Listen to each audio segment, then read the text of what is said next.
ఇప్పుడు జడ్జి గారు బయటకు వెళ్ళారు.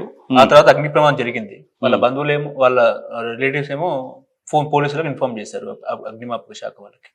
వాళ్ళ రిలేటివ్స్ చేశారని మీకు ఎవరు చెప్పారు? ఆ న్యూస్ ఎక్కడా లేదు. రిలేటివ్స్ చేశారని చెప్పలేదు. ఆయన ఊళ్ళో లేడు,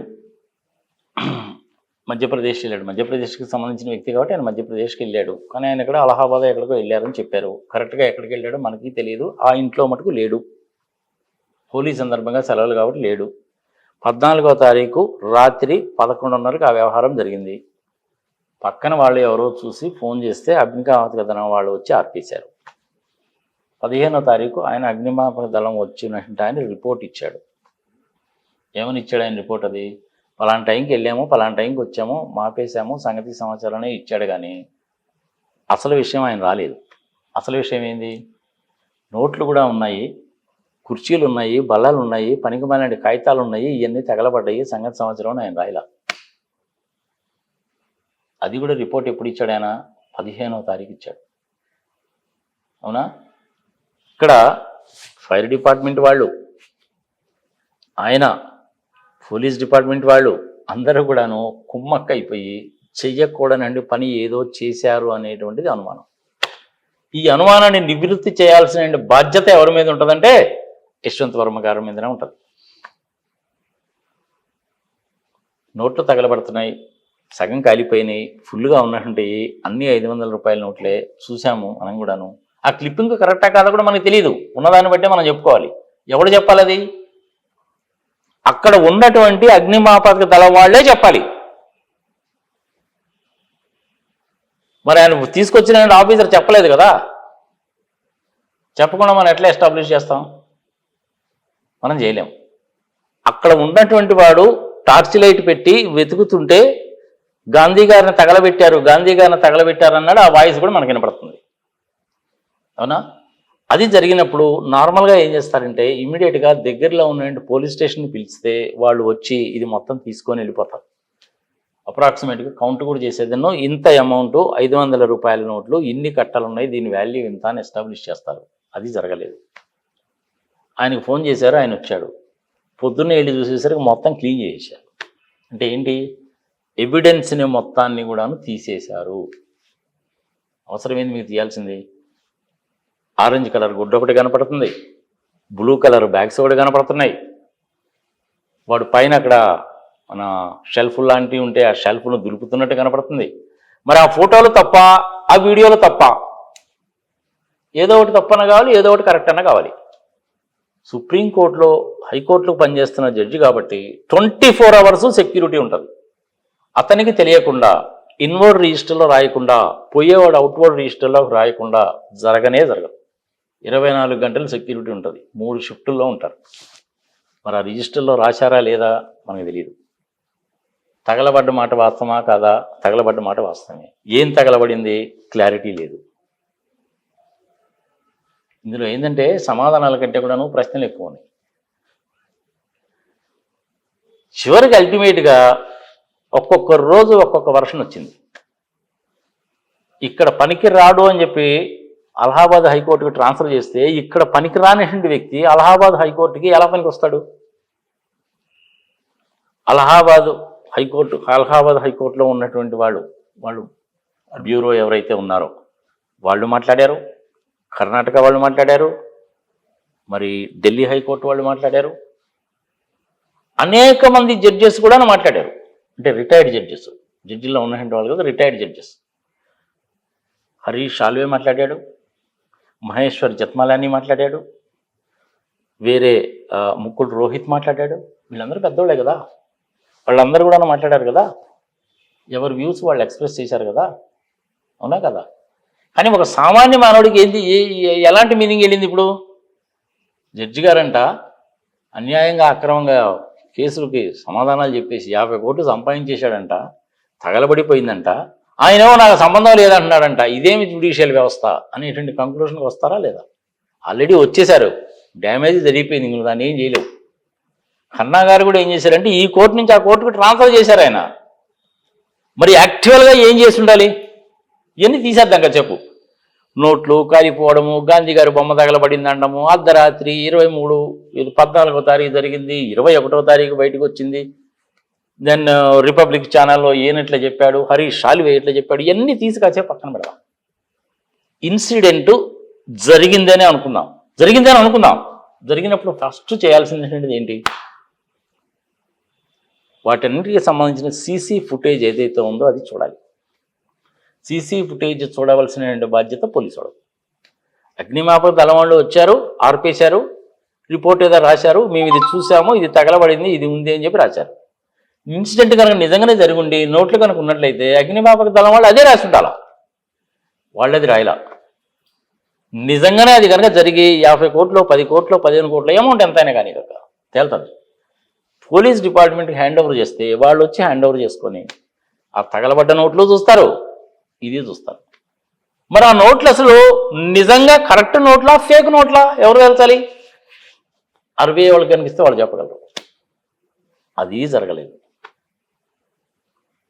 జరగాల్సినటువంటి కార్యక్రమాలు ఏవి కూడా జరగలేదు. అక్కడ ఫైర్ వాళ్ళు ఇచ్చిన రిపోర్ట్లో సంగతి ఏందో రాయలా, పోలీస్ డిపార్ట్మెంట్కి ఇన్ఫార్మ్ చేయాల. ఢిల్లీ హైకోర్టుకు సంబంధించిన చీఫ్ జస్టిస్ గారిని ఏదో రిపోర్ట్ ఇవ్వమన్నారు, ఆయన రిపోర్ట్ ఇచ్చాడు. ఆయన Sanjiv Khanna chief justice of ఇండియాకి రిపోర్ట్ ఇచ్చాడు. ఆయన ఏం చేశాడు? ముందు ఇవన్నీ ఢిల్లీ నుంచి అలహాబాద్ ట్రాన్స్ఫర్ చేయండి అన్నాడు, అంతే. యాక్చువల్గా చాలా సీరియస్ మ్యాటర్ కనుక అయితే, సీరియస్ మ్యాటర్ ఇది, నో డౌట్ అబౌట్ దట్. చేయాల్సిన పనులేంటి? ఫైర్ డిపార్ట్మెంట్ వాళ్ళు చేయాల్సిన పని వాళ్ళు చేయాలి. నోట్ల కట్టలు కనపడ్డాయి, కొన్నేమో తగలబడిపోయాయి, మేము ఆర్పేశాము, ఫలానా టైంలో వెళ్ళాము, ఫలాని వాళ్ళు మాకు ఫోన్ చేశారు, ఇదిగోండి వాళ్ళ నెంబర్ ఇది, మేము ఇది చేసామని చెప్పి అతను రిపోర్ట్లో రాయాలి, అతను రాయలే. అంటే నీకు దీన్ని డైల్యూట్ చేయడానికి, కప్పిపుచ్చడానికి మొదలు అనేటువంటిది అక్కడే మొదలైందనమాట. జరిగింది అని కనుక అనుకుంటే దాని తర్వాత పోలీసు వాళ్ళకి ఇన్ఫార్మ్ చేయాలి. వాళ్ళైతే ఏంటంటే డబ్బులు మొత్తం తీసుకొని మొత్తం లెక్క పెడతారు. తర్వాత వాళ్ళు ఏం చేస్తారు? వాళ్ళ కస్టడీలో ఉంచుకోరు, ఇన్కమ్ ట్యాక్స్ డిపార్ట్మెంట్కి హ్యాండ్ ఓవర్ చేస్తారు. వాళ్ళు దాన్ని కోర్టులో డిపాజిట్ చేస్తారు. ఇన్ని నోట్లు తగలబడిపోయినాయి. ఈ నోట్లు అనేటువంటిది రిజర్వ్ బ్యాంక్ వాళ్ళు ఇప్పటివరకు ఇష్యూ చేసినటువంటి నోట్ల సిరీస్లోకి వస్తుంది, ఇది కరెక్ట్ అని. ఒక్కొక్క నోట్ ఒక్కొక్క సిరీస్లో ఉండొచ్చు, లేదంటే కట్టలు కనుకుంటే మొత్తం 100 నోట్లు ఒకటే సిరీస్లో కూడా ఉండొచ్చు. అంటే fire department, police department, income tax, court, నలుగురు వచ్చారా? ఇది ఒక పార్టీది. దీని తర్వాత ఏం జరగాలి? థరోగా ఇన్వెస్టిగేట్ చేయాలి. ఇన్వెస్టిగేషన్ ఎవరి చేత చేయించాలి? సిబిఐ వాళ్ళ చేత, ఈడీ వాళ్ళ చేత చేయించాలి. సిబిఐ వాళ్ళకి కనుక హ్యాండ్ ఓవర్ కనుక చేస్తే వాళ్ళు చేయగలుగుతారు, ఈడీ వాళ్ళకి హ్యాండ్ ఓవర్ చేస్తే వాళ్ళైనా చేయగలుగుతారు. ఈడీ వాళ్ళు ఎప్పుడు వస్తారు అనేసి అంటే ఇలాంటి పెద్ద పెద్ద హ్యూజ్ అమౌంట్స్ వచ్చినప్పుడు కానీ, విదేశీ మారక ద్రవ్యం ఏదన్నా ఇన్వాల్వ్ అయి ఉన్నా, మనీ లాండరింగ్ జరిగినా అప్పుడు ఈడీ వాళ్ళు వస్తారు. సో ఇది జరగాలి ముందు. అది ఏమీ జరగలేదు అక్కడ. దాని తర్వాత ఏం చేయాలి? కమిటీని ఫామ్ చేసి నిజాలేదో తేల్చాలి. అప్పుడు దాకా ఆయన్ని ట్రాన్స్ఫర్ చేసి ఉండకూడదు, ఆయన చేత ఎటువంటి కేసులు వాదోపవాదాలను వినకూడదు. బాబు నువ్వు జీతం తీసుకో, ఇంటికి నీ జీతం వస్తుంది, నువ్వు ఇంట్లోనే కూర్చో, నీకేమీ కేసులు ఇయ్యరు. లేదు నీకు జీతం వస్తుంది, కారు వస్తుంది, డ్రైవర్ ఉంటాడు, కోర్టుకు రా, నీ ఛాంబర్లో కూర్చో, నువ్వు కేసులు వాదించడానికి వీల్లేదు అని చెప్పాలి. అది కూడా చేయలేదుగా. మరి ఎన్ని తప్పులేనా కాదా? ఇన్ని తప్పులు ఉన్నాయిగా. మరి అలాంటప్పుడు కరెక్ట్ అని చెప్పి మనం ఎట్లా అనుకుంటాం? పోనీ ఇంకొక వాదనకు వద్దాం, ఆయన చాలా నీతిపరుడు, నిజాయితీ పరుడు, ఇలా చేసేవాడు కాదు. ఆయన ఊళ్ళో లేకుండా చూసి ఆయన మీద అభియోగాలు తీసుకురావడానికి, ఆయన భ్రష్టు పట్టించడానికి, ఆయన పేరు పాడు చేయడానికి ఎవరో చేశారు అంటే 24 గంటలు సెక్యూరిటీ ఉంది. మరి వాళ్ళేం గాడుదలు కాస్తారా? అంటే సెక్యూరిటీ వాళ్ళు కూడా కలిసిపోయారనే అర్థం. ఆయన మీద నిజంగా అలా చేద్దామని అనుకోవారన్నా అప్పుడు ఏమవుతుంది? కాన్స్పిరసీ అవుతుంది అది. మరి సెక్యూరిటీ వాళ్ళు ఏం చేస్తున్నాడు అప్పుడు? అంటే సెక్యూరిటీ వాళ్ళు ఈయన్ని భ్రష్టు పంటించాలని చెప్పి ఆ డబ్బులు తీసుకొచ్చి అక్కడ పెట్టి వాడే తగలబెట్టి బయటికి వెళ్ళిపోయాడు అంటే వీడు ఇద్దరు కలిసిపోయినట్టే అర్థం. యశ్వంత్ సిన్హా గారి ఫోన్ నెంబర్ కనుక తీసుకుంటే వాట్సాప్లు కానీ, కాల్ హిస్టరీ కానీ ఆయన డిలీట్ చేసిన ఆ సెల్ ఫోన్ కంపెనీలో ఉంటాయి. ఆ మొత్తం డేటా తీస్తే తెలుస్తుంది ఆయన ఎవరెవరితో మాట్లాడాడు, ఏమిటి సంగతి సమాచారం అని. పై వాళ్ళతో మాట్లాడి చెప్పాడే అనుకో, జరిపోయిందా, నేను పై వాళ్ళతో మాట్లాడుకుంటాను, మాకు కొలీజియం ఉంది, కొలీజియం మమ్మల్ని ప్రొటెక్ట్ చేస్తుంది, మా మీద ఎవడు ఏమీ చేయడానికి వీల్లేదు, నీకు ఎందుకు వచ్చిన బాధ, ఏమీ లేదని రాసే అన్నాడు అనుకో. పలానా టైంలో వచ్చాను, పలానా టైంలో పోయాను, ఇన్ని ఫైర్ ఇంజిన్లు చేసుకొచ్చాను, 4 మనుషులు ఉన్నారు, ఆర్పేసాము, సంగతి సమాచారం రాసుకో అని యశ్వంత్ సిన్హా వాడు చెప్పాడేమో, వాడు అదే రాశాడు, అంతటితోటి అయిపోయింది. నోట్లు గిట్లు దొరికినా తగలబడ్డదని చెప్పి రాయలేదుగా. అది కనుక రాస్తే అప్పుడు పోలీసు వాడు వస్తారు. సో మొదట్లోనే అట్లా అయిపోయింది అది, అందుకని పోలీసు వాడు రాలా. కానీ తర్వాత వచ్చిన న్యూస్ ఉంది కదా. కొలీజియం అంటే ఏంటంటే హైకోర్టులో జడ్జెస్ని కానీ, సుప్రీంకోర్టులో జడ్జెస్ కానీ, సుప్రీంకోర్టులో కానీ జడ్జెస్ కనుక ఉన్నారు అనే పని అయితే 33 మంది అని చెప్పాను. ఎవరెవరు ఏ కేసులు వాదించాలనేది చీఫ్ జస్టిస్ గారు డిసైడ్ చేస్తారు.